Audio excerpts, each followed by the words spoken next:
తమిళనాడులో అసెంబ్లీ ఎన్నికల హడావుడి పీక్ స్టేజ్ కు చేరింది. సీఎం ఎంకే స్టాలిన్ కాన్వాయ్లో ఎన్నికల అధికారులు ఆకస్మిక తనిఖీలు నిర్వహించారు.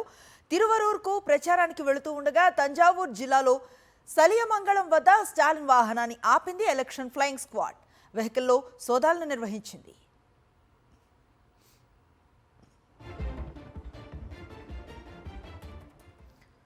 ఏప్రిల్ 23న తమిళనాడు అసెంబ్లీ ఎన్నికల పోలింగ్ జరగనుంది. నిన్నటి నుంచి నామినేషన్స్ స్వీకరణ ప్రారంభమైంది. సిట్టింగ్ స్థానం కొలత్తూరు నుంచి పోటీ చేస్తున్న స్టాలిన్ తొలి రోజే నామినేషన్లు దాఖలు చేశారు. నామినేషన్స్ స్వీకరణకు ఏప్రిల్ 4వ తేదీ తుది గడువు. మే 4న ఎన్నికల ఫలితాలు వెల్లడి కానున్నాయి.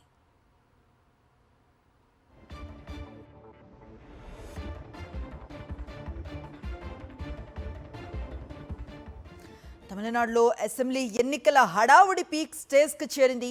సీఎం ఎంకే స్టాలిన్ కాన్వాయ్లో ఎన్నికల అధికారులు ఆకస్మిక తనిఖీలు నిర్వహించారు.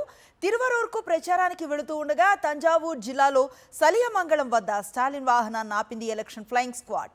వెహికల్లో సోదాలను నిర్వహించింది.